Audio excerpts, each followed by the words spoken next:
اللہ من الشیطان الرجیم بسم اللہ الرحمن الرحیم. حضرات السلام علیکم ورحمۃ اللہ وبرکاتہ و مغفرتہ. پروگرام احکام شریعت اور نفاس سے متعلقہ مسائل کے ساتھ حاضری کا شرف حاصل ہے. ہم نے پچھلے پروگرام میں آپ کو بتایا تھا کہ بچے کی پیدائش کے بعد جو عورت کے لیے شریعت نے کچھ دنوں کو ناپاکی کے دن قرار دیا ہے وہ ایام نفاس کہلاتے ہیں. ویسے تو نفاس اس خون کا نام ہے کہ جو بچے کی پیدائش کے بعد کچھ عرصے تک جاری رہتا ہے، اسے نفاس کہتے ہیں. اور اس کی کم سے کم کی کوئی مدت نہیں ہے. اگر 2 دن بعد، 3 دن بعد، 4 یا 5 دن بعد ختم ہو جاتا ہے، خون وغیرہ نہیں آتا ہے، تو عورت پاک متصور ہوگی، یعنی فوراً ان کو غسل کر کے نمازیں شروع کرنا فرض ہے. یہ جیسے ہم نے نشاندہی پچھلی دفعہ بھی کی تھی، یہ غلط خیال ہے جو ہماری بڑی بوڑھیاں کہتی ہیں کہ جی اگر جب تک 40 دن نہیں گزر جاتے تو لڑکی ناپاک ہی رہتی ہے. ایسا نہیں ہے، لڑکی پاک ہو جاتی ہے، مطلب بہن پاک ہو جائیں گی اور ان کو نمازیں شروع کرنا ضروری ہے. ہاں، زیادہ سے زیادہ مدت اس کی 40 روز ہوتی ہے، یعنی 40 روز کے بعد بھی اگر بلڈ جاری رہے تو پھر 40 کے بعد جو ہے اسے استحاضہ کہتے ہیں، یعنی بیماری کا خون کہتے ہیں. لیکن یہ اس وقت ہے جب مثال کے طور پہ فرسٹ ٹائم ایسا ہے کہ 40 روز تک آنے کے بعد بھی آگے بڑھ گیا، تو ہم پہلے 40 روز جو ہیں انہیں نفاس قرار دیں گے، ایام نفاس، اور آگے جو ہے اس کو استحاضہ قرار دیں گے. اس کا فائدہ ہوگا کہ جو ایام نفاس ہیں اس کی نمازیں چونکہ معاف ہوتی ہیں، بعد میں ادا نہیں کرنی ہے. اگر اس کے دوران رمضان کے روزے آ گئے تھے تو ان کو چھوڑنا، نہ رکھنا فرض ہے سمجھ لیں، کیونکہ رکھنا حرام ہے اس حالت میں. بعد میں لیکن ان کی قضا کریں گی. ہاں، جب 40 روز گزر گئے، اب استحاضہ شروع ہو گیا، تو استحاضہ نہ نماز سے روکتا ہے اور نہ روزے سے روکتا ہے. اب بہن کو نمازیں اور روزے وغیرہ کرنے ہوں گے. یہ تو اس صورت میں ہے کہ جب فرسٹ ٹائم ایسا ہو. مثال کے طور پہ اب ایک بچہ ہے، پیدا ہوا، اس میں مثال کے طور پہ 10 دن یا 15 دن نفاس رہا، پھر عورت پاک ہو گئی. اب اس سے اگلے جب بچے کی ولادت ہوئی تو یہ آگے بڑھ گیا، اور مثلا پہلے 15 دن تھا، اگلے والے بچے میں 20 دن یا 25 دن تک چلتا رہا، پھر ختم ہو گیا، تو ہم کہیں گے عادت بدل گئی ہے، اور اب ان کے 25 روز جو ہے یا 20 روز میں جو بند ہوا، ہم کہیں گے اب یہ عادت ہے. اب مثال کے طور پر تیسری دفعہ ایسا ہوا کہ یہ چلتا رہا اور 40 دن کو آگے کراس کر گیا، تو اب اگر یہ پہلی دفعہ ہوتا، پہلے سے کوئی عادت مقرر نہ ہوتی، تو جیسے میں نے آپ کو بتایا کہ 40 روز نفاس، بعد میں استحاضہ ہے. لیکن اب جیسے میں تفصیل سے آپ کو بتا رہا ہوں کہ 15 روز آیا، پھر یا 20 روز آیا، اس کے بعد پھر جو تیسری ولادت ہے اس میں 40 روز کو تجاوز کر گیا، تو اس میں پھر اصول یہ ہوتا ہے کہ جو عادت معروفہ ہوتی ہے اتنے دن کو نفاس قرار دیتے ہیں، اور اس کے آگے جتنے بھی ایام گزرتے ہیں وہ سب کے سب استحاضہ ہیں، یعنی بیماری کا خون ہے. مثال کے طور پہ پہلے یا دوسرے بچے کی ولادت میں 10 روز بعد بلڈ بند ہوا، نمازیں شروع کر دیں. تیسرے بچے کی ولادت میں 40 روز کراس کر گئے، تو پہلے 10 دن ہم وہ کہیں گے نفاس ہے، اور باقی سب کا سب استحاضہ ہے. اور میں نے آپ کو بتایا استحاضہ نماز روزے سے نہیں روکتا ہے، لہٰذا آگے کی تمام نمازوں کی بعد میں پاک ہونے کے بعد نمازیں شروع کرنا فرض ہے اور قضا کرنی چاہیے. یعنی مطلب جیسے 10 روز گزر گئے، اب یہ تو انتظار کر رہی ہیں، خون آتا رہا 40 روز تک، جب اس کو کراس کر گیا تب پتہ چلا یہ تو 40 سے بھی آگے نکل گیا، تو 10 روز اب نفاس شمار کریں گے، باقی سب استحاضہ. اب 40 روز تک جتنی نمازیں نکلی ہیں وہ سب بعد میں ان کو قضا کرنی پڑیں گی، کیونکہ وہ استحاضہ کے دوران قضا ہوئی ہیں. ایک کالر ہمارے ساتھ ہیں. السلام علیکم. السلام علیکم. السلام علیکم مفتی صاحب. وعلیکم السلام. مفتی صاحب، میرا پہلا سوال یہ ہے کہ ایسے لوگ جو ہر بات کو شرک بدعت کہتے ہوں، مسلمانوں کو مشرک قرار دیتے ہوں، اگر وہ ہمارے قریبی رشتہ دار ہوں تو کیا ان سے تعلق ختم کر دینا چاہیے؟ ٹھیک ہے. اور دوسرا سوال یہ ہے کہ ایک خاتون ہے جو اپنے ہاتھوں کی پشت پر اور نیلز پر مہندی لگاتی ہیں، ان سے کسی نے کہا ہاتھوں کی پشت پر اور نیلز پر. ٹھیک ہے. اچھا، ان سے کسی نے کہا کہ یہ زینت ہے اور زینت کو چھپانا ضروری ہے، لہٰذا آپ گلوز پہنا کریں. تو انہوں نے کہا کہ مجھے گرمی لگتی ہے اس لیے میں گلوز نہیں پہن سکتی، اور ہاتھ کیونکہ ستر میں داخل نہیں، لہٰذا ان کو چھپانا ضروری نہیں ہے. کیا حکم ہوگا؟ ٹھیک ہے. اور تیسرا سوال یہ ہے کہ اگر کوئی کسی مستحب کام کو غصے میں نہ کرنے کی قسم کھا بیٹھے تو کیا ایسی قسم کو توڑنا واجب ہے؟ ٹھیک ہے. اور چوتھا سوال یہ ہے کہ جیسے بعض میسیجز کو لوگ ایسے کرتے ہیں کہ جن میں جو جھوٹی حدیثیں ہوتی ہیں، یا یہ کہ ایسا ہوتا ہے کہ جی جو مطلب جو کنفرم ہوتی ہیں کہ جھوٹی حدیثیں ہیں، کوئی لوگ اگر ہمیں کر رہے ہیں اور وہ ہمارے بہت زیادہ قریبی لوگ نہیں ہیں, بس ملنے جلنے والے ہیں, ہم ان کے بارے میں بہت زیادہ نہیں جانتے, تو کیا ان کو واجب ہے صحیح بات بتانا؟ یہ بھی کنفرم نہیں ہے کہ غلط بات بھی بول سکتے ہیں, الٹا سیدھا بک دیں گے کچھ بھی, تو کیا حکم ہوگا اس کا؟ ٹھیک ہے. اور اچھا, بس مجھ سے 4 سوال تھے, اور ایک کیو ٹی وی کی مینجمنٹ سے ایک گزارش کرنی تھی مجھے کہ احکام شریعت بہت زیادہ لوگ دیکھتے ہیں, بہت اس کی ویورشپ بہت زیادہ ہے, تو بہت لوگ اس سے فائدہ اٹھاتے ہیں. میری درخواست ہے اگر ایسا ہو جائے کہ یہ پروگرام ٹی وی وغیرہ پہ جاری کر دیا جائے تو بہت مہربانی ہوگی, کیونکہ بہت سارے پروگرامز نیٹ پر نہیں ہیں, تو اس سے بہت لوگ فائدہ اٹھائیں گے. چلیں, آپ کی انشاءاللہ یہ جو درخواست ہے یہ کنٹرول روم تک پہنچ گئی ہے. ایک اور کالر ہمارے ساتھ ہیں. السلام علیکم. وعلیکم السلام مفتی صاحب. جی ارشاد. جی میرا سوال یہ ہے ایک پہلا کہ کیا کسی ایسے باشرہ صاحب علم کو جو کہ کسی مدرسے میں پڑھ کر عالم نہ بنے ہوں اور دیگر تمام شرائط موجود ہوں ان میں, تو ان کو اپنا پیر بنایا جا سکتا ہے؟ ٹھیک ہے. اور دوسرا سوال یہ ہے کہ نفسیاتی بیماریوں کے بارے میں شریعت کیا کہتی ہے؟ بعض نفسیاتی مریض ایسے ہوتے ہیں کہ اپنے آس پاس کے لوگوں کو بہت اذیت دے رہے ہوتے ہیں, گالی گلوچ, بدگمانیاں, لڑائی جھگڑا, یہ سب کر رہے ہوتے ہیں, تو کیا کرنا اس کو؟ ان کے بارے میں کیا حکم ہوگا شریعت کا؟ اور پھر لوگ ان سے رشتہ دار بدزن ہو جاتے ہیں, ان سے ترک تعلق کر لیتے ہیں, تو ان کے بارے میں کیا حکم ہوگا کہ جو لوگ ترک تعلق ان نفسیاتی مریضوں سے کر لیتے ہیں, یا اور وہ لوگ بھی جو کہ نفسیاتی مریض ہیں؟ اور تیسرا سوال میرا یہ ہے کہ ایسے لوگ جن پر کوئی شیطانی اثرات ہوں یا کوئی جادو وغیرہ کیا گیا ہو, وہ اس کے زیر اثر ہو کے کفریات بکیں یا کوئی گناہ کے کام کریں, تو ان کے بارے میں کیا حکم ہوگا؟ کیا ان کو بھی کفر کا حکم لگے گا؟ اور ان کے ساتھ کیا معاملہ ہوگا؟ ایک سوال اور ہے میرا مفتی صاحب کہ اگر کسی نے کسی سے جیسے مثال کے طور پر 3000 روپے یا 4000 روپے کسی دکاندار کو دیے کے پاس رکھوائے اور اس سے کہا کہ میں تم سے یہ سودا لیتا رہوں گا آہستہ آہستہ, تو یہ کیا چیز ہے؟ کیا یہ سود کہلائے گا؟ اچھا ٹھیک ہے. اور بس شکریہ. السلام. میں انشاءاللہ کرتا ہوں. ایک اور کالر ہمارے ساتھ ہیں. السلام علیکم. السلام علیکم. وعلیکم السلام ورحمۃ اللہ. جی بھائی جان. جی مفتی صاحب السلام علیکم. وعلیکم السلام. جی میرا سوال یہ ہے, ہندوستان میں کیا ہے ایف ڈی مطلب فکسڈ ڈپازٹ کا اماؤنٹ بینکوں میں رکھا جاتا ہے, کیا ہو گیا دوبارہ کہیں؟ بینک میں ڈپازٹ کرے. اچھا بینک میں, ہاں, تو اس کا ڈبل بن کے آتا ہے 5-6 سال کے بعد. ہاں ہاں ہاں. تو یہ ڈبل جو مطلب انٹرسٹ ملا کے دیتا ہے, تو یہ لینا جائز ہے؟ آپ انڈیا سے بات کر رہے ہیں؟ ہاں جی انڈیا سے. ٹھیک ہے. اور یہ مطلب اس کا پیسہ استعمال زندگی میں استعمال کر سکتے کیا, مطلب گھریلو معاملات میں؟ ٹھیک ہے. اور بس اس سے السلام. میں انشاءاللہ عرض کرتا ہوں. تو آپ کی خدمت میں نفاس کے بارے میں ہم بتا رہے تھے کہ اگر تو کوئی پہلے سے عادت معروف ہے تو پھر اگر اگلی دفعہ 40 روز سے آگے چیز بڑھ جاتی ہے تو ہم اس عادت معروفہ پر لوٹائیں گے. جتنے دن پہلے تھے اتنے نفاس, باقی سب کے سب استحاضہ میں شمار ہوں گے. تو بس یہ تھوڑے سے اس کے مسائل ہیں, باقی ٹوٹل وہی چیز ہیں جو حیض کے مسائل میں ہم نے عرض کی کہ جو کام حائضہ نہیں کر سکتی وہی نفساء عورتیں جو ہیں وہ بھی نہیں کر سکتی ہیں. مثال کے طور پہ قرآن پاک کو بلا حائل چھونا, یعنی بغیر کسی رکاوٹ کے, جزدان وغیرہ کے بغیر ڈائریکٹ پکڑ لینا, یہ ان کے لیے منع ہوتا ہے. اسی طرح قرآن کو قرآن کی نیت سے پڑھنا منع ہے. یوں ہی مطلب تعلق زوجین بالکل ممنوع ہوتا ہے. نمازیں اور روزے بالکل منع ہیں, لیکن ان میں فرق یہ ہوگا کہ بعد میں نمازوں کی قضا نہیں ہوتی ہے, بالکل معاف ہے, لیکن روزوں کی قضا بہرحال کرنی ہوگی. تو یہ تھوڑے سے نفاس کے مسائل تھے. الحمدللہ آج ہمارا یہ معاملہ بھی, یہ بھی چیپٹر کمپلیٹ ہوا. نیکسٹ ٹائم انشاءاللہ نئے موضوع کے ساتھ ہم آپ کے پاس آئیں گے.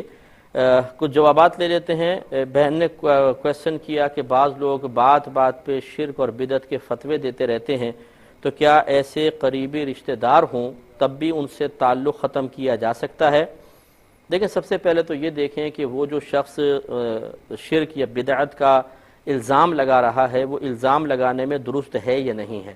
ہزاروں ہمارے علماء ایسے ہیں کہ جو عوام الناس کے کاموں کو بدعت قرار دیتے ہیں اور بعض چیزوں کو شرک یا شرک قریب قرار دیتے ہیں, اور علماء حق ہوتے ہیں. تو ایسا تو نہیں ہے کہ جو بھی شرک یا بدعت کا فتویٰ دے گا وہ ضرور ایسا اس قابل ہو جائے گا کہ اس سے قطع تعلق کرنا پڑے گا, ایسا نہیں ہے. ہمارے اکابرین نے سینکڑوں چیزیں اپنی کتابوں میں لکھی ہیں کہ یہ بدعت ہے، یہ شرک ہے، تو اس کا مطلب تو یہ ہوا کہ ان علماء سے بھی ہم رابطہ منقطع کر لیں، یہ تو کوئی قابل گرفت چیز نہیں ہے۔ ہاں یہ ضرور قابل گرفت ہے کہ جو چیز انبیاء علیہم السلام سے، صحابہ کرام سے، اولیاء عظام سے ثابت ہو، جس عمل پر جمہور علماء اسلام متفق ہوں کہ یہ صحیح ہے، اور اس کو پھر کوئی شخص کھڑے ہو کر بولتا ہے کہ جی یہ بدعت ہے، یہ شرک ہے، تو یہ ضرور ایک ایسا شخص ہے کہ اس کا فتویٰ صرف موجودہ دور کے لوگوں پر نہیں لگ رہا ہے، بلکہ معاذ اللہ ثم معاذ اللہ اس کی لپیٹ میں انبیاء علیہ السلام بھی آ جاتے ہیں، صحابہ کرام، اولیاء عظام، علماء، فقہاء، اور جو شخص اتنی بڑی جرأت اور بے ادبی کر رہا ہو کہ وہ نبیوں یا صحابہ کرام کے عمل کو شرک کہہ دیتا ہے، بدعت کہہ دیتا ہے، تو ایسا شخص یقیناً قطع تعلق کے قابل ہے۔ کوئی ہمارے والد کو دو جملے غلط قسم کے بول دیتا ہے، چاہے وہ اپنے موقف میں سچا ہی کیوں نہ ہو، مثلا خدا نہ خواستہ ہمارے والد صاحب نے فراڈ کیا اور اس شخص نے آ کر کہا کہ تمہارے والد نے فراڈ کیا، وہ فراڈیاں ہیں، تو ہمیں غصہ آ جاتا ہے اور بعض اوقات ہم اس سے قطع تعلق کر لیتے ہیں، حالانکہ وہ درست کہہ رہا ہے۔ تو یہاں پر تو ایک جھوٹا الزام لگا رہا ہے ایک شخص، تو کیسے ہمارا ضمیر گوارا کرے گا کہ وہ نفوس قدسیہ جن کی عظمت یقیناً ہمارے ماں باپ کی عظمت سے بہت زیادہ ہے، ہم ان سے پیار محبت سے ملیں، شفقت کے ساتھ ملیں، ایسے شخص سے یقیناً قطع تعلق کرنا بالکل جائز بلکہ واجب ہے۔ اگر اس سے تعلق رکھیں گے تو گناہ گار ہوں گے، چاہے کتنا ہی قریبی رشتہ دار کیوں نہ ہو۔ اصل اللہ تعالیٰ اس کے رسول کا حق ہے، اس کے بعد پھر رشتہ داروں کا ہے۔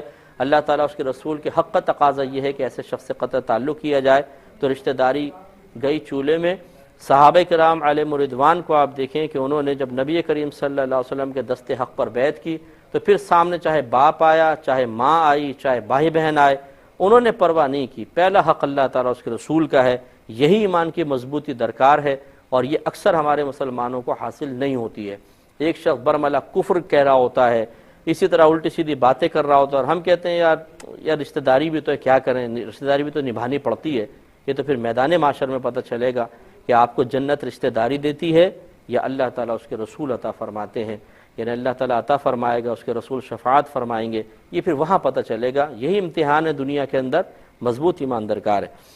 ایک یہ بہن فرماتی ہیں اگر کوئی نیلز کے اوپر مہندی لگائیں یا ہاتھوں کی پشت پہ بہن مہندی لگاتی ہیں، اب دوسروں کی نگاہ پڑتی ہے تو کسی نے ان کو سمجھایا کہ یہ ہاتھ کو خوبصورت سے بن جاتے ہیں تو لوگوں کی توجہ تمہاری طرف ہو رہی ہے، اس کو اس طرح زینت اختیار نہ کرو کہ کسی کے توجہ آئیں، تو وہ بہن اس پہ ایک جواب دیتی ہیں جس کو میں عرض کرتا ہوں لیکن ایک کال کے بعد۔ السلام علیکم۔ وعلیکم السلام۔ جی مفتی صاحب، میرا ایک کوشچن ہے کہ اگر کوئی بھی احساس کمتری کا شکار ہو تو اس کو کیسے سمجھایا جائے؟ کس سلسلے میں احساس کمتری ہے؟ مطلب دوسروں کو دیکھے کہ میں خوبصورت نہیں ہوں، میرے ہونٹ اللہ نے بڑے بنائے، میری آنکھیں بھی چھوٹی ہیں، میں موٹی ہوں، اس طرح کرتی۔ یہ عورتوں کو بڑا مسئلہ ہے بیچاریوں کو، میں بتاتا ہوں انشاءاللہ ایک مختصر سے بریک کے بعد۔ میرے ورد لب ہے نبی نبی، مریض عشق رسول ہوں۔ بسم اللہ الرحمن الرحیم۔ یہ کہ بہن نے کویسچن کیا تھا کہ اگر کسی نے ناخن نیلز پر مہندی لگا لی، ہاتھوں کی پشت پر مہندی لگائی، اور کسی نے سمجھایا پھر ان خاتون کو کہ آپ ایسا نہ کریں، یہ زینت دوسروں کے سامنے ظاہر ہو رہی ہے تو توجہ آپ کی طرف ہوگی، تو انہوں نے جواب میں کہا کہ یہ کون سے اس فطر میں داخل ہے اور یہ زینت میرے لیے جائز ہے اور دستانے پہننا کوئی لازم نہیں ہے۔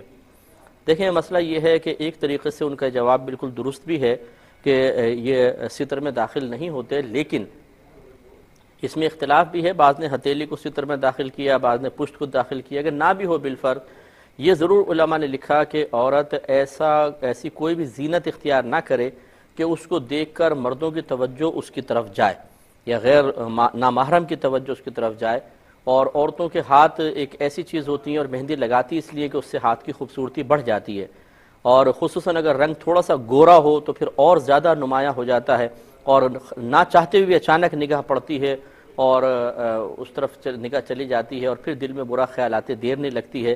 اس لیے ان بہن کو چاہیے کہ اگر وہ مہندی لگانا چاہیں بالکل ان کا حق ہے، اور زینت اختیار کرنا عورت کے بالکل جائز، لیکن حتی الامکان کوشش کریں کہ جب باہر نکلیں تو ہاتھوں کو اس انداز سے چھپا لیں دستانے پہننے ضروری نہیں ہے، اگر کوئی چادر انہوں نے اڑی ہوئی ہے تو چادر کے اندر اپنے ہاتھ کر لیں کہ غیر مردوں کی نگاہ ان کے ہاتھوں پہ نہ پڑے، اور اس نگاہ کے جواب میں ان کے دل میں کسی غلط قسم کے وساوس نہ آئیں، یہ ضرور ان کو کرنا چاہیے۔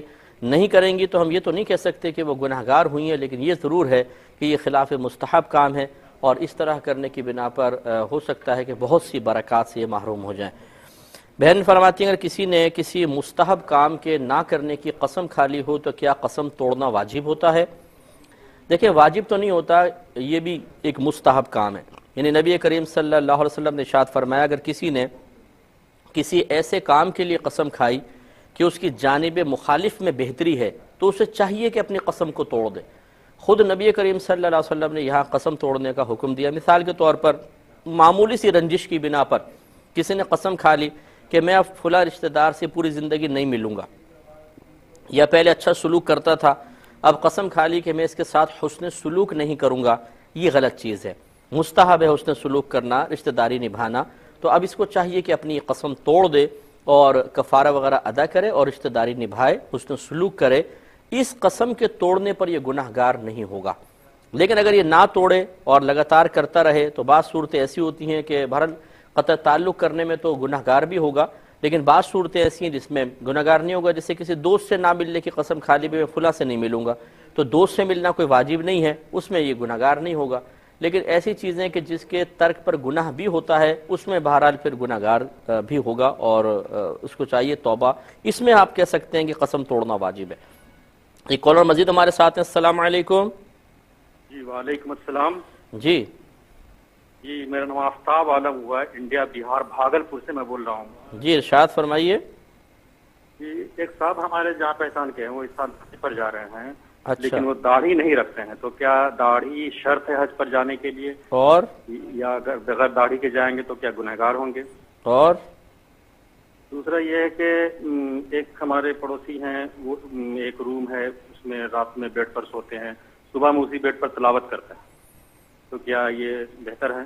اور یہ اگلا یہ سوال ہے کہ باتھ روم میں بیسن لگا ہوا ہے، بیسن پر کھڑے ہو کر وضو کر لیا جائے، پھر پیر دھو لیا جائے الگ سے، تو کیا وضو ہو جائے گا؟ ٹھیک ہے۔ اور اگر منہ میں پان ہو یا تمباکو ہو تو کیا ایسی حالت میں درود شریف وغیرہ پڑھا جا سکتا ہے؟ اچھا، اور ٹھیک ہے، میں انشاءاللہ عرض کرتا ہوں۔ ایک اور کالر ہے۔ السلام علیکم۔ السلام علیکم۔ وعلیکم السلام۔ کیا حال چال ہے بھائی جان؟ الحمدللہ۔ حکم فرما۔ کون بول رہے ہیں سر؟ آپ کا خادم بول رہا ہے جی، ارشاد فرمائیے آپ۔ جی حضرت آپ کا خادم بول رہے ہیں، ارشاد فرمائیے۔ سر میں محمد اختر بول رہا ہوں۔ جی جی فرمائیں۔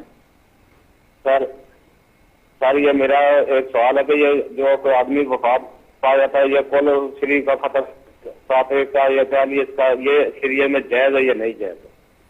سمجھ نہیں آیا، کیا وفات پا جاتا ہے کوئی آدمی؟ جی سر۔ اچھا، اس سے قل وغیرہ کرانا جائز ہے کہ نہیں؟ ٹھیک ہے، میں عرض کرتا ہوں انشاءاللہ۔ تو ایک بہن نے کویسچن مزید یہ کیا تھا کہ بعض اوقات کوئی رشتہ دار ہے یا قریبی شخص ہے، جھوٹی حدیثیں وہ سنا رہا ہے، تو کیا اس کو سمجھانا چاہیے کہ آپ یہ جھوٹی حدیثیں نہ سنائیں اور اس طرح بیان نہ کریں، جبکہ اس کے ناراض ہونے کا یا لڑائی جھگڑا کرنے کا بھی اندیشہ ہو؟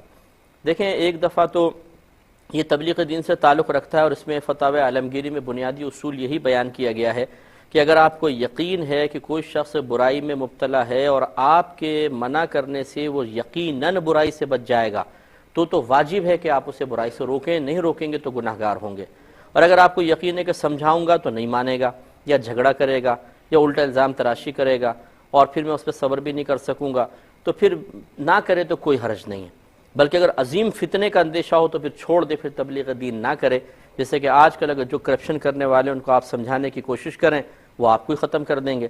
تو ایسے موقع پہ تو آدمی خاموش رہے تو کوئی حرج نہیں ہے، ہاں دل میں اس کو برا جانتے رہیں۔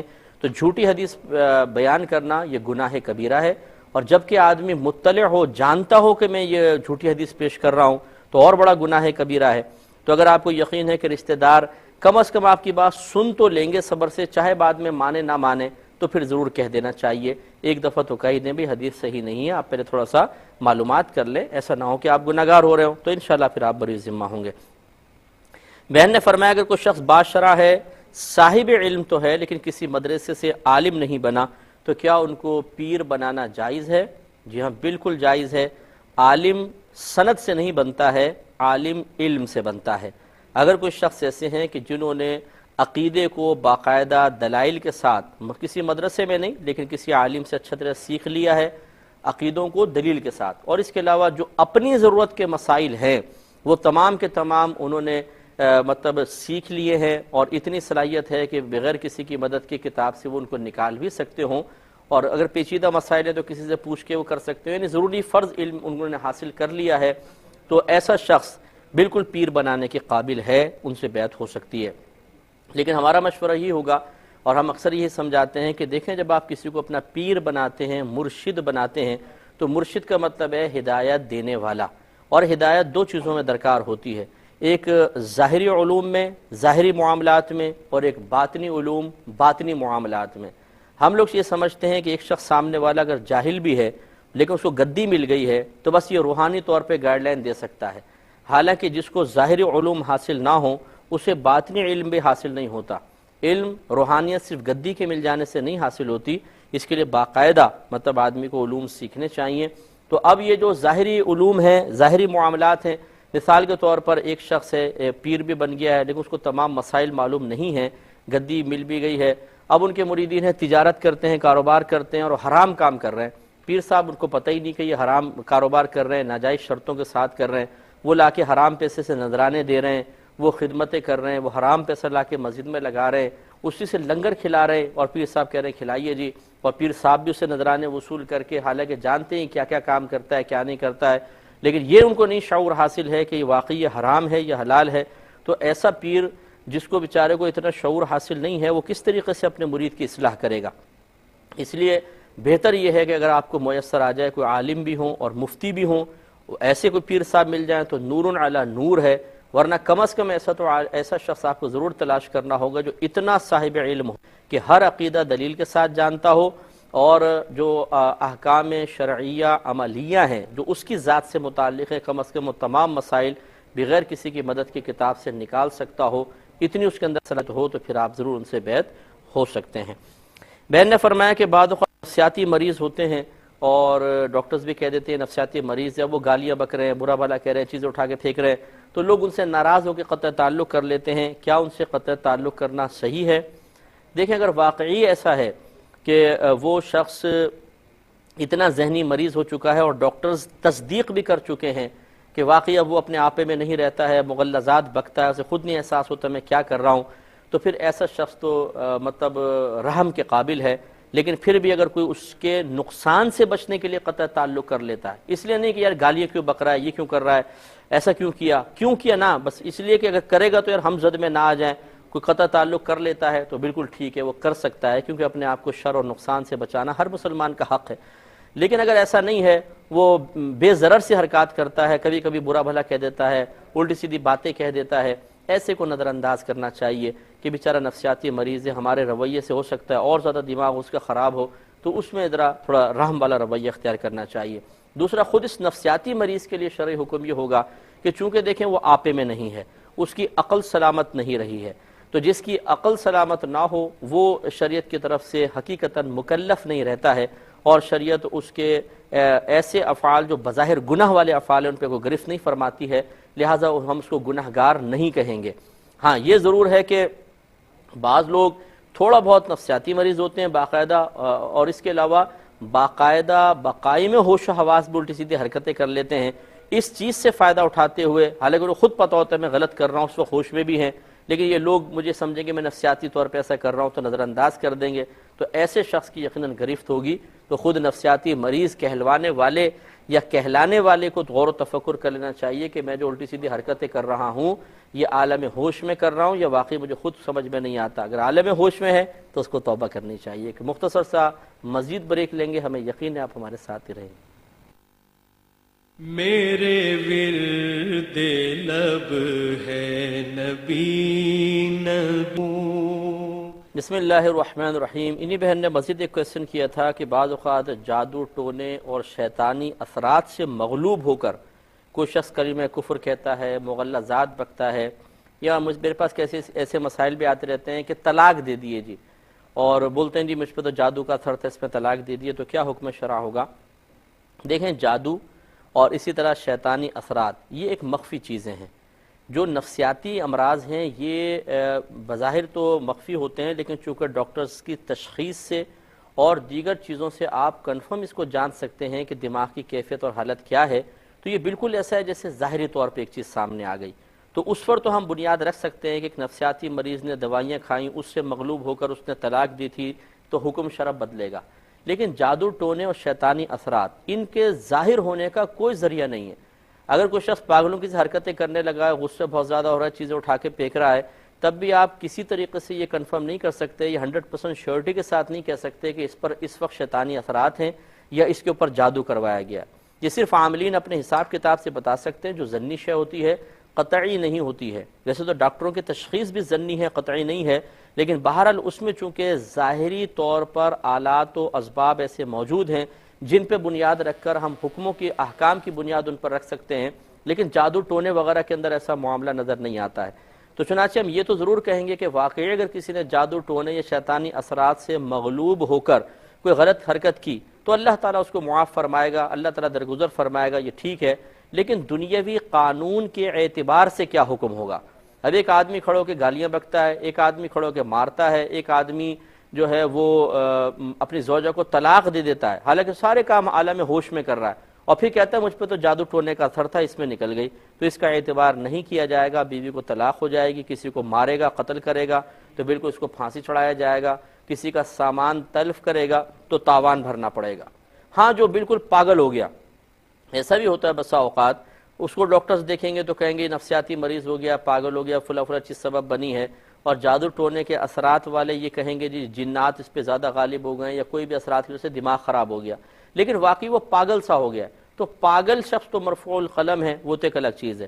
لیکن ہم اس کی بات کر رہے ہیں کہ جو ویسے تو عالم ہوش میں کھانا بھی کھا رہا ہے، پانی پی رہا ہے، باتیں کر رہا ہے، اور پھر اٹھ کے طلاق دے دیتا ہے اور کہتا ہے کہ جی مجھ پہ تو جادو ٹونے کا اثر ہے، اور کسی عامل سے تصدیق بھی کروا دیتے ہیں. عامل کہتے ہیں ہاں جی ان پہ جادو ٹونے کے اثرات تھے، اس سے مغلوب ہو کے طلاق دیے. اس کو کوئی اعتبار نہیں کیا جائے گا. ظاہری قانون کے اعتبار سے ہم جادو ٹونے کے اثرات کا انکار نہیں کر رہے ہیں، وہ اپنے مقام پر، لیکن یہ ایسی مخفی چیز ہیں کہ جس مخفی چیز پر ظاہری احکام کی بنیاد نہیں رکھ سکتے ہیں. اس لیے عمر فاروق رضی اللہ تعالیٰ عنہ ارشاد فرمایا کرتے تھے کہ اللہ تبارک و تعالیٰ نے ہمیں ظاہر کا مکلف بنایا ہے، ہم ظاہر کو دیکھ کر فیصلہ کریں گے، باطن پر نہ ہم واقف ہیں نہ اس کے اوپر احکام کی بنیاد ہوگی. آپ کے کلمات کا مفہوم میں عرض کر رہا ہوں. تو لہذا یہ جادو ٹونے کے اثرات کو بنیاد بنا کر اگر کوئی کہتا ہے کہ جی اس سے مغلوب ہو کر میں نے قتل کر دیا، اس سے مغلوب ہو کر میں نے طلاق دے دی، اس کا اعتبار نہیں ہے. قتل پہ گرفت ہوگی اور طلاق ضرور واقع ہو جائے گی، اس کا عذر نہیں سنا جائے گا. بھائی نے فرمایا کہ اگر کوئی ایسا کرتا ہے کسی دکاندار کے پاس، یہ بہن نے فرمایا کہ مثلا 4000 روپے مہینے کے شروع میں رکھوا دیے اور کہا کہ میں انشاءاللہ جب سودا کوئی بھی ہوگا تو میں لیتی رہوں گی آپ سے سودا، تو اور اس میں یہ پیسے کاٹتے رہنا، تو کیا یہ صحیح ہے؟ جی بالکل صحیح ہے. اس میں کیا مسئلہ ہے؟ آپ نے ایڈوانس پیسہ رکھوا دیا ہے اور اس پیسے کے بدلے میں آپ سودا لے رہے ہیں. نقد دے کے لیتے تب بھی ٹھیک تھا، پہلے سے رکھوا کر اس کے بدلے میں لے رہے ہیں تب بھی درست ہے، اس میں شرعاً کوئی حرج نہیں ہے. ہاں، اس کے ساتھ اگر کوئی اور کنڈیشنز لگا دیں تو وہ ایک الگ بات ہوگی کہ وہ غلط کنڈیشنز ہو سکتی ہیں، کہ مثال کے طور پہ میں 4000 روپے اضافی پہلے رکھوا دوں اور یہ کہوں کہ اب اس کے بعد میں پورے مہینہ آپ سے سودا لوں گا، لیکن چاہے قیمتیں کتنی بدلتی رہیں گی اس وقت جو قیمت اس کے مطابق لیتا رہوں گا. ایسی شرط بالکل غلط ہے، کیونکہ قیمتیں اوپر نیچے ہوتی رہتی ہیں، اور ایسی شرط لگا دینا کسی سودے میں جس میں خریدنے والے کا فائدہ ہو، یا بیچنے والا ایسی شرط لگا دے کہ صرف بیچنے والے کا فائدہ ہو، یا اگر کوئی سے غلام وغیرہ پہلے بیچے جاتے تھے تو غلام کا کوئی فائدہ ہو، ایسا کوئی شرط لگا دینا، تو اس طرح کی شرط، اور یہ مالی معاملہ اس کا تقاضا بھی نہ کر رہا ہو. اس کا تقاضا مالی معاملہ نہیں کرتا، مالی معاملہ تقاضا کرتا ہے اس چیز کا کہ جب آپ ایجاب و قبول کرتے ہیں تو یہ بیع کا معاملہ تقاضا کرتا ہے کہ آپ پیسے، یعنی خریدار سے تقاضا کرتا ہے کہ آپ پیسے بیچنے والے کو دیجئے، اور بیچنے والے سے تقاضا کرتا ہے کہ آپ چیز کو خریدنے والے کے حوالے کر دیجئے. بس یہ ہے. لیکن اب یہ جو ہم نے اضافی کنڈیشنز لگا دی کہ بھئی میں 4000 آپ کو ایڈوانس دیتا ہوں، لیکن اس کی شرط یہ ہوگی کہ اب پورے مہینے سودا اسی قیمت پر ہوگا جیسے آج یہ قیمت ہے، یہ بالکل غلط کنڈیشن ہے. سودا اس کا تقاضا نہیں کر رہا ہے اور اس میں میرا خریدنے والے کا فائدہ ہے. ہو سکتا ہے نقصان بھی ہو، قیمتیں نیچے ہو جائیں، لیکن بہرحال ہم اپنے فائدے کے لیے ہی کر رہے ہوں گے، تو اس لیے اس قسم کی شرط سے بیع فاسد ہو جائے گی، ناجائز ہے. اور اگر صرف اتنا ہی ہے بس یہ 4000 رکھیں، میں سودا لیتا رہوں گا، جب ختم ہو جائے تو مجھے بتا دیجیے گا، مزید رکھوا دوں گا، یہ بالکل جائز ہے. بھائی نے فرمایا انڈیا سے کال تھی کہ یہ فکس ڈپازٹ میں پیسے رکھوا دینا اور پھر چند سال کے بعد وہ ڈبل مل جاتے ہیں، تو کیا یہ نفع لینا شرعاً جائز ہے یا نہیں ہے؟ دیکھیں یہاں دو صورتیں ہیں. ایک یہ کہ آپ کسی مسلمان کے ساتھ ایسا معاملہ کرتے ہیں، یا کسی مسلمان بینک کے ساتھ معاملہ کرتے ہیں، یا ایسے بینک کے ساتھ کرتے ہیں جس میں کم از کم مسلمان کے کچھ شیئرز ہیں، تو یہ بالکل ناجائز ہے اور گناہ ہے. اس لیے کہ گویا کہ آپ اپنا پیسہ اس کو بینک کو یا ادارے کو بطور قرض دے رہے ہیں اور قرض کے اوپر ایک نفع لے رہے ہیں، اور قرض پہ نفع لینا شرعاً سود ہوتا ہے، تو یہ بالکل جائز نہیں ہے. اور اگر وہ خالصتاً کفار کا ادارہ ہے، خالصتاً کفار کا، تو بعض علماء نے یہی فرمایا کہ کفار سے اس قسم کے معاہدے کرنا جائز ہیں جبکہ اس میں مسلمان کے لیے نفع کا پہلو ہو، اور اس میں جو نفع ملے مسلمان اس کو سود کی نیت سے نہ لے، چاہے کافر سود کہہ کر دے رہا ہو. وہ کافر اپنی مرضی سے آپ کو ایک مال دے رہا ہے تو مال مباح سمجھتے ہوئے سود کی نیت سے نہ لیں تو شرعی طور پہ اس کی گنجائش نکل سکتی ہے. بعض علماء یہی فرماتے ہیں. تو ان علماء کے قول کے مطابق، اور یہ کوئی عام لوگ نہیں ہیں، یہ بھی بڑے مستند اقوال کے ساتھ ہیں، اگر کوئی شخص فکس ڈپازٹ میں کافر کے پاس پیسہ رکھواتا ہے یا سیونگ اکاؤنٹ میں بینک میں رکھوا دیتا ہے اور اس سے پھر پر منتھ اس کو پروفٹ ملتا رہتا ہے، اور وہ اس کو سود کی نیت سے نہیں لیتا بلکہ مال مباح کی نیت سے لیتا ہے. مال مباح مطلب جس کا لینا شریعت نے جائز قرار دیا اور نہ گناہ ہے نہ ثواب ہے، اسے مال مباح کہتے ہیں، تو اس کے لیے گنجائش نکل سکتی ہے. لیکن اس میں بھی علماء نے، ہمارے بڑے علماء نے یہ بیان فرمایا کہ جو دیندار طبقہ ہے وہ ایسا کام کافر کے ساتھ بھی نہ کرے، کیونکہ لوگ اس سے بدگمانی کریں گے. مثلا مسجد کے امام صاحب ہیں، انہوں نے کافر بینک میں، مثلا انڈیا میں ہے، انہوں نے کافر بینک میں پیسہ سیونگ اکاؤنٹ میں رکھوا دیا اور ہر مہینے مال مباح کی نیت سے پروفٹ لے رہے ہیں. لوگ سمجھیں گے یہ سود ہے تو مشہور ہو جائے گا جی امام صاحب تو سود کھاتے ہیں، تو لوگ ان کے پیچھے نمازیں پڑھنے سے گریز کرنا شروع کر دیں گے. اس لیے معظم دینی، ایسے لوگ کہلاتے ہیں معظم دینی، کہ جن کی دین کے لحاظ سے عظمت ہو، ان کو اس قسم کے معاملے میں بھی انوالومنٹ قطعی طور پہ منع ہے، کیونکہ اس سے دین کی بدنامی کا اندیشہ ہوتا ہے. بہن نے فرمایا کہ بعض لوگوں کو احساس سے کمتری ہوتا ہے، تو اس احساس سے کمتری کو کیسے ختم کیا جائے؟ مثال کے طور پہ میری آنکھیں چھوٹی ہیں، ہونٹ موٹے کیوں ہیں، قد لمبا کیوں نہیں ہے، بال چھوٹے کیوں ہو گئے، اس طرح کے بال کیوں نہیں، اور رنگت کیوں نہیں گوری ہوئی، وغیرہ وغیرہ. تو اس احساس کمتری کو کیسے ختم کیا جائے؟ دیکھیں مسئلہ یہ ہے کہ یہ احساس کمتری کا ختم کرنا ایک تو مجموعی اور اجتماعی اعتبار سے ہونا چاہیے. اسی کوشش کرنی چاہیے کہ مثلا والدین اگر یہ سمجھتے ہیں کہ ان کے بچے میں کسی قسم کی کمی یا کجی ہے، تو اس کا بہترین، وہ شروع سے ماں باپ اس کیفیت کو محسوس کرنا شروع کر دیں کہ آگے چل کے یہ چیز ہمارے بچے کے لیے احساس کمتری کا شکار بن سکتی ہے. اس احساس کمتری کو ختم کرنے کا بہترین طریقہ یہ ہے کہ بچے کو کسی ایک وصف میں ماہر بنا دیں، اس میں ایک مہارت پیدا کریں، اس میں کوئی اچھا ایسا ہنر پیدا کر دیں کہ جو ہنر اس کے اس جو وصف جس کو وہ قبیح سمجھتا ہے، برا سمجھتا ہے، اس پہ ایسا غالب آ جائے کہ لوگوں کی توجہ اس وصف کی طرف نہیں بلکہ اس مہارت کی طرف رہے. مثال کے طور پہ بچہ کالا ہے، مثال کے طور پہ، لیکن اس کو بہترین تعلیم دلوا دی، اچھا ہنر اس کو سکھوا دیا کہ اب لوگ اس کے ہنر کو دیکھ رہے ہیں، اس کی تعریف کر رہے ہیں، اور اس کے جو مطلب تعلیم حاصل کرنے کے بعد اس نے کوئی عہدہ یا پیسہ حاصل کیا، لوگ اس کو دیکھ رہے ہیں، اس کی تعریفیں کر رہے ہیں، تو خود بخود پھر یہ احساس ذہن سے بچے کے ہٹ جائے گا. تو ایک تو یہ ماں باپ کریں. دوسرا رشتہ دار وغیرہ جو ہیں، دوست احباب ہیں، ان کو چاہیے کہ کبھی بھی کسی کے ساتھ ایسا مذاق نہ کریں، ایسے کوئی جملے اس پہ نہ کسیں، ایسے کویسچنز نہ کریں جس سے کوئی احساس کمتری کا شکار ہو. مثلا میں جب 10ویں تک تھا تو میں بہت ہی پتلا دبلا تھا اور ہڈیاں نظر آتی تھی، تو اب وہ لوگ جو ملتے تھے، یار کچھ کھا لیا پی لیا کرو یار، تمہاری تو ہڈیاں نکل رہی ہیں. ارے بھائی آپ کو کیا ہے، ہڈی نکل رہی ہے تو چھوڑ دو بھائی. ہر ایک تو پھر احساس یوں ہوتا تھا، یعنی ایک ڈر سا دل میں بیٹھ گیا تھا کہ اب اس سے جا کے ملیں گے پہلی بات یہی کہے گا یار کچھ کھایا کرو. تو یہ پھر احساس کمتری بیدار کر دیتا ہے. اور پھر مذاق اڑانا، بعض اوقات کسی کو ٹارگٹ بنا کے کسی کے ہونٹوں کا مذاق اڑا دیا، آنکھوں کا مذاق اڑا دیا، ناک کے لمبا ہونے کا مذاق اڑا دیا، چھوٹے قد کا مذاق اڑایا، تو پھر یہ ہمارا معاشرہ اصل میں احساس کمتری بیدار کرنے کا سبب بن جاتا ہے. اس لیے یہ علاج اجتماعی طور پہ ہونا چاہیے. ماں باپ بھی کوشش کریں، ٹیچرز کوشش کریں، اور معاشرہ کاش یہ مذاق وغیرہ نہ اڑائے تو آدمی بالکل ٹھیک رہے گا. لیکن بالفرض اگر اجتماعی طور پہ یہ کوشش نہیں ہو رہی تو انفرادی طور پہ آدمی کے اوپر کوشش کرنا واجب ہے۔ اس کے لیے نبی کریم صلی اللہ علیہ وسلم نے ہمیں بہترین ایک طریقہ بتایا کہ تم دنیاوی معاملات میں اپنے سے اوپر والے کو دیکھو، دینی معاملات میں اپنے سے اوپر والے کو دیکھو، اور دنیاوی معاملات میں ہمیشہ اپنے سے نیچے والے کو دیکھو، تو اللہ تبارک و تعالیٰ کی کسی نعمت کے بارے میں تمہیں ناشکری پیدا نہیں ہوگی۔ اس کی لیکن وضاحت لمبی درکار ہے، ابھی میں نہیں کر سکتا ہوں۔ انشاءاللہ نیکسٹ پروگرام میں اگر زندگی رہی تو میں اس قول کی وضاحت بھی کروں گا اور اس سوال کا جواب دوبارہ لیں گے کہ انفرادی طور پہ ایک شخص احساس کمتری کو کس طرح دور کر سکتا ہے۔ اللہ تعالی ہمیں عمل کی توفیق عطا فرمائے اور پروگرام دیکھنے کی بھی توفیق عطا فرمائے۔ اب دیکھیں بہت سے لوگ ہم سے کویسچنز کرتے ہیں لیکن پروگرام میں بھی ٹائم نہیں مل پاتا، ویسے بھی میں بہت زیادہ مصروف ہوتا ہوں تو میں کالز اٹینڈ نہیں کر پاتا ہوں۔ آپ اسکرین پہ ہمارا میرا ای میل آئی ڈی دیکھ رہے ہوں گے، میرا personal E mile I D ہے۔ جو بہن بھائی بہت ہی ان کے پیچیدہ بعض اوقات مسائل ہوتے ہیں، ارجنٹ مسئلہ ان کو درکار ہوتا ہے، ان سے ہماری گزارش ہے کہ آپ اس پہ اپنی میل بھیج سکتے ہیں اور میں انشاءاللہ حتی الامکان کوشش کروں گا کہ آپ کو اس میل پہ جواب دے سکوں۔ لیکن یہاں پہ وہی میل کریں کہ جو واقعی ایسا مسئلے میں پھنس گئے ہیں کہ اور کسی سے ان کا حل معلوم نہیں ہو رہا تو بہت بہتر ہے، ورنہ چھوٹے چھوٹے مسائل نماز روزے کے یہ آپ کتابیں پڑھ کے بھی نکال سکتے ہیں۔ اگر آپ وہ بھیجیں گے تو یقینی سی بات ہے بہت زیادہ میلز ہو جائیں گے، جواب دینا مشکل ہوگا۔ پیچیدہ مسائل جو ہیں آپ یہاں بھیج سکتے ہیں، بالکل ہم ان کا جواب دیں گے۔ اللہ تعالیٰ اس پر بھی عمل کی توفیق عطا فرمائے۔ اب ہم اپنے میزبان کو، ہماری کیو ٹی وی کی پوری ٹیم کو اجازت مرحمت فرمائیں۔ آپ ہمارے لیے دعا کیجیے، ہم آپ کے لیے دعا گو ہیں۔ اللہ تبارک و تعالی ہمیں احساس کمتری سے مکمل طور پر نجات عطا فرمائے۔ آمین وآخر دعوانا ان الحمدللہ رب العالمین۔ میرے ورد لب ہے نبی نبی، میرا دل مقام حبیب ہے۔